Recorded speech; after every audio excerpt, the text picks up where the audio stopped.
Welcome back to the 31 project. When we left off last time, I was driving it around my yard, just getting the brakes and everything taken care of. And since then I've put about 60 miles on the vehicle. Some upcoming things that need to be done are tires. You don't want to take this vehicle over 45 miles an hour. It gets kind of sketchy. One of the things I would like to do is change the gear oil in the rear end and in the transmission. Don't know where the levels are at. And don't know how old the fluid is, so that needs to be done. Some of the stuff that was done off camera was I did a oil change on the engine, and I fussed with the carburetor settings a little bit. I always found it was running a bit too rich, was making kind of a gurgling sound like it was drowning in gasoline. So playing with the mixtures a little bit, I got it to run a little bit more lean. It's running pretty good now. Another thing that needs to be dealt with is the transmission brake, parking brake, completely wore out.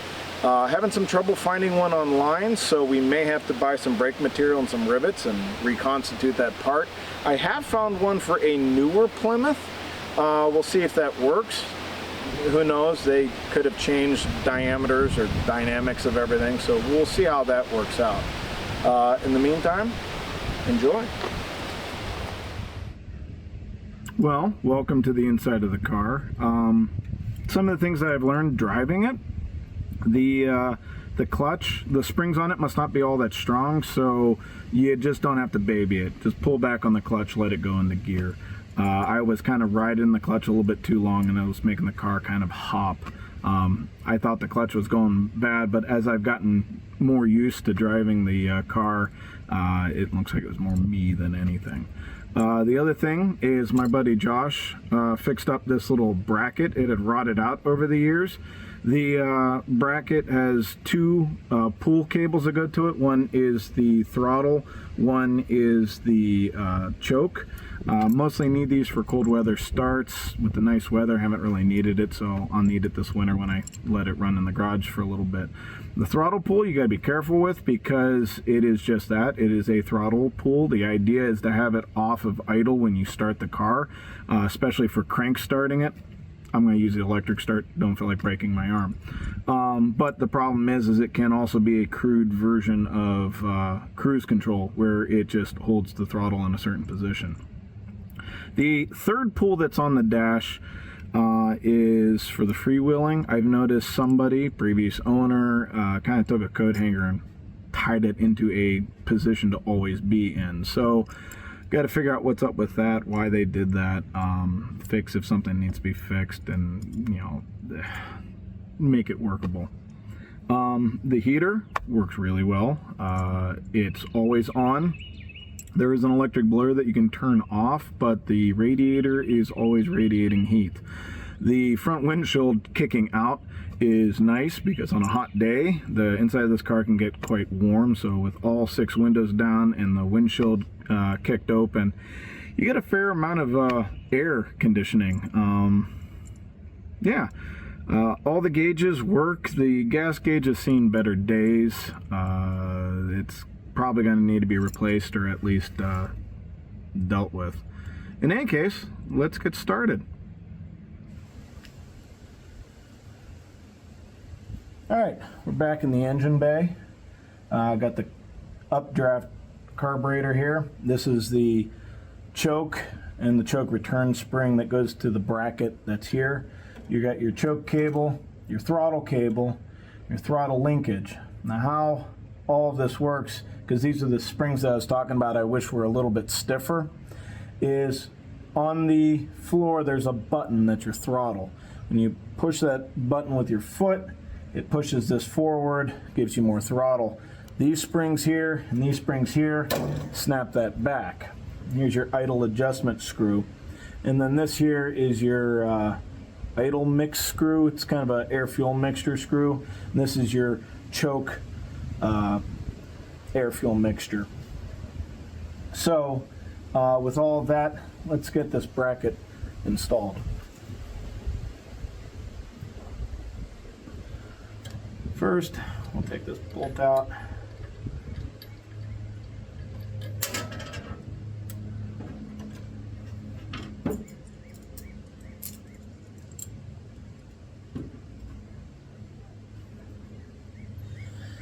Now, to prove that even back in the 30s, engineers hated mechanics, one of these screws, the one for the choke, is accessible with the bracket installed. The other one, you have to install the cable first, so probably a little bit of dry fitting going on.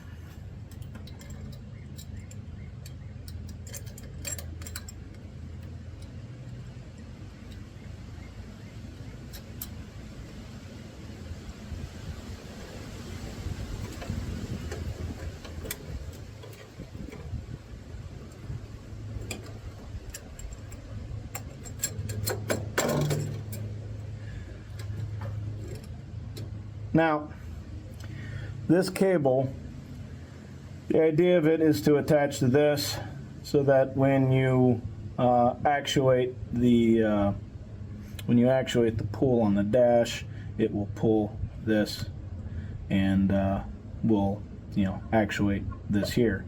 The problem is if you just attached it, you won't be able to hit the throttle because that will push this cable in. So there has to be something on here that's going to slide. So for now, I'm just going to attach this here. We'll actually attach it to the throttle at a later date once I've come up with a bracket and a way to attach this that it will be able to pull, but in a parked position will allow it to slide as well. All right, now that we have a rough idea as to where that needs to be position-wise, we'll take this out, tighten this down, and move on with the choke.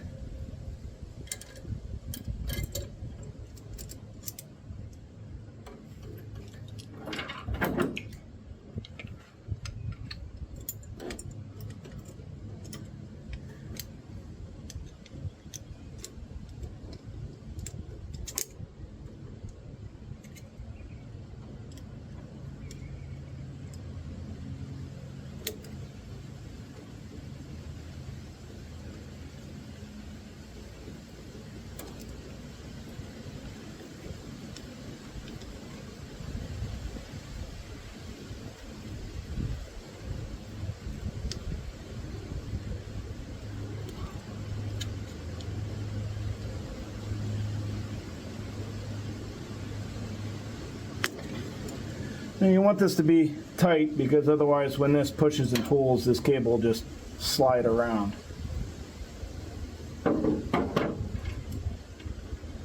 That all said and done, we're going to attach this little bracket here.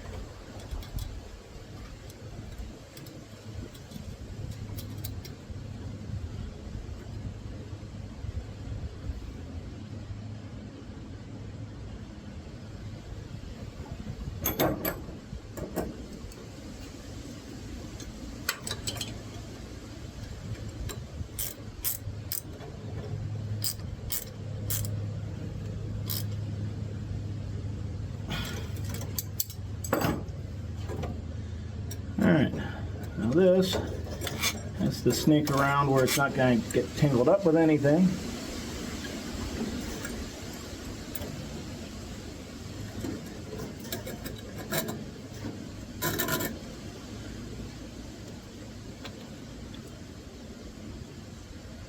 Go through here, the spring needs to attach to something.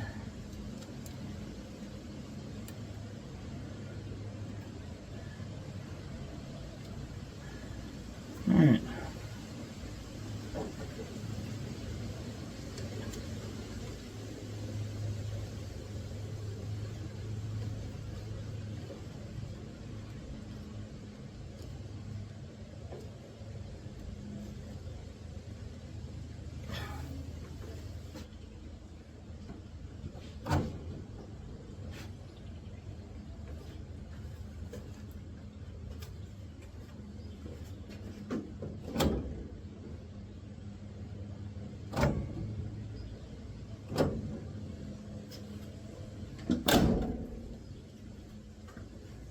And there you have it. Like I said, this will get attached once I come up with a way of allowing it to slide for throttle. But Thanks again, Josh, for helping me reconstitute this bracket. Now let's go underneath the car and see how difficult it's going to be to replace the gear oil in the transmission and rear end. Alright, now that we're under the car, here's the transmission here. This is the drain plug.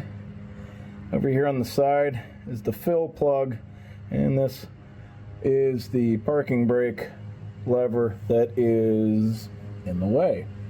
So we'll have to pull this pin here, remove this bar out of the way, and drain the fluid. Now, it's always important to open the fill port before the drain port, because if you drain it and you can't fill it, well, you're kind of in trouble. So let's start getting this little pin out. There we go. Now we have half decent access to this plug here. Now, alright, figured this existed in the 30s.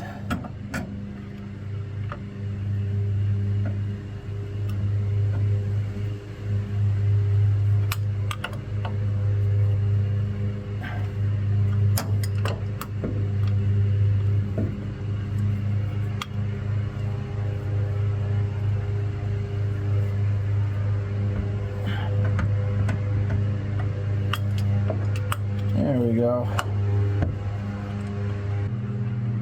Alright, now that that's out, let's stick a finger in there and see.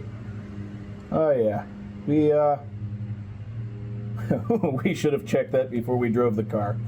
Alright, I do not have much hopes that there is much to drain out. So let that be a lesson to everybody.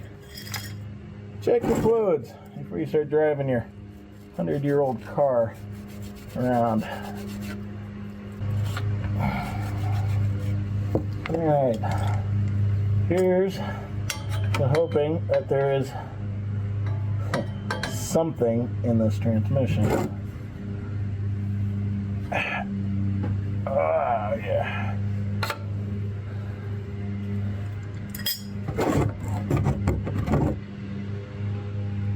Survey says, oh yeah, good. Well, lucky for me, it was low on fluid, not out of fluid. So we'll let this sit here and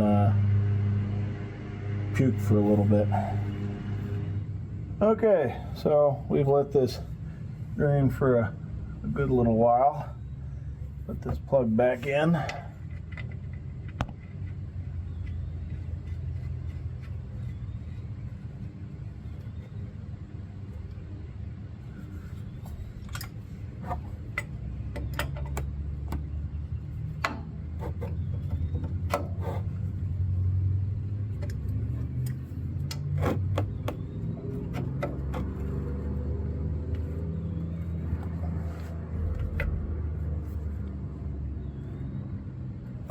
Alright, and just because I don't trust myself, there we go. Alright, now for filling,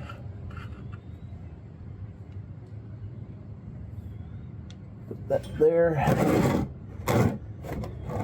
put a drip pan, because it is, you fill it to this hole. So we'll fill, and once it starts to dribble out, we know we're full.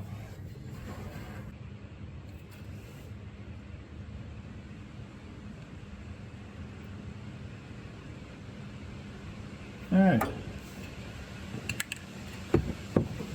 So, now that it's filled up to the point where it's overflowing, we know that it is full. Let the overflow we're out a little bit. All right, the last step, we'll put these pins back in.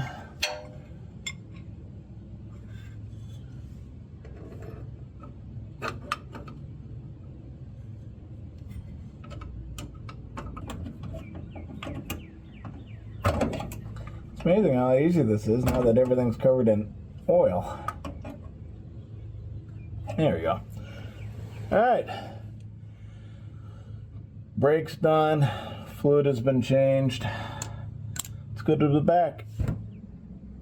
All right, now that we're set up in the back of the car, you have your fill plug. Now, if you notice, there's no drain plug. Normally, you would take the rear cover off and the fluid would come out. Now, I don't have a gasket for this, so I'm gonna do this a little bit different. I'm gonna take the fill plug out, and I have my fluid evacuator. I'll slide that in here and suck out the old fluid, and then we'll pump in the new fluid. So let's get to it.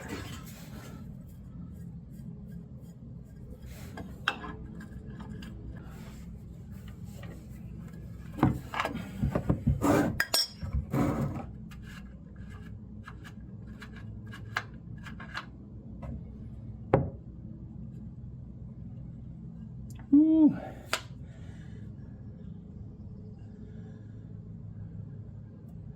Now the teeth that I can feel are in good shape, which is good, because one thing I don't feel is any type of gear oil.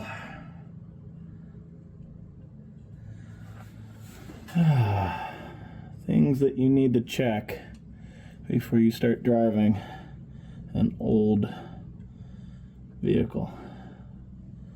Well, spider gears feel good.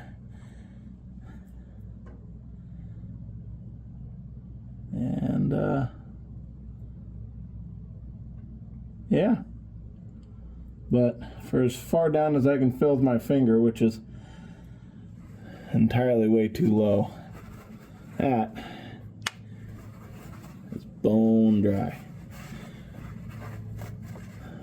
I'm really, really glad I decided to do this, because that would kill a rear end. Oh, kill anything. All right. Well, I'm going to still try to vac out, see if there's anything in there to vac out, and then we will proceed with filling. All right, seeing how my fluid evacuator has apparently disintegrated, I'm going to use the dipstick of truth. Ooh. And the truth is, I don't like it.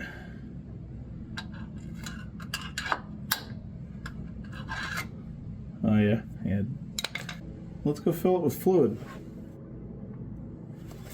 Alright, so that is more or less stopped. So let's put the plug back in.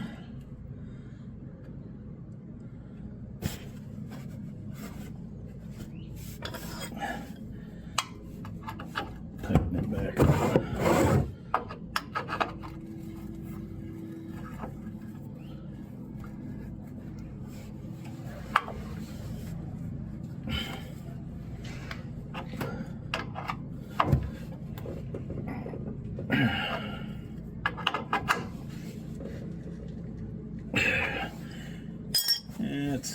That's the spec, I'm sure. All right.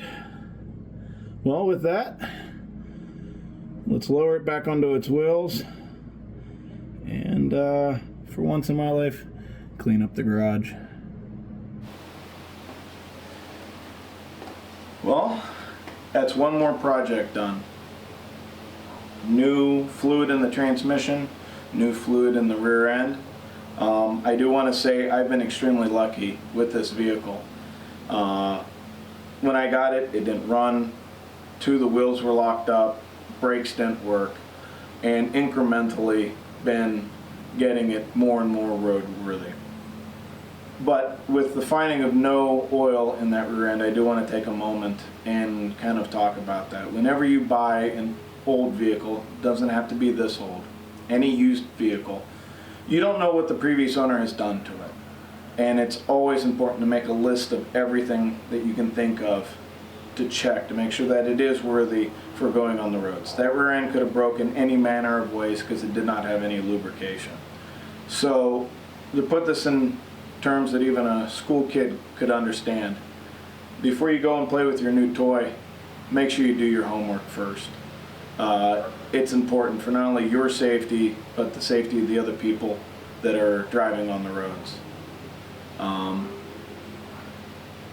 Just keep that in mind before you go and take your car out for a Sunday drive. In any case, next time we'll be doing something with the transmission brake, because that is another important item to check for. If the main brake should fail, that would be the best way of stopping it, would be to pull the handbrake. It's also important for parking. If the transmission should pop out of gear, it'll stop the vehicle from rolling away. So until then, have fun.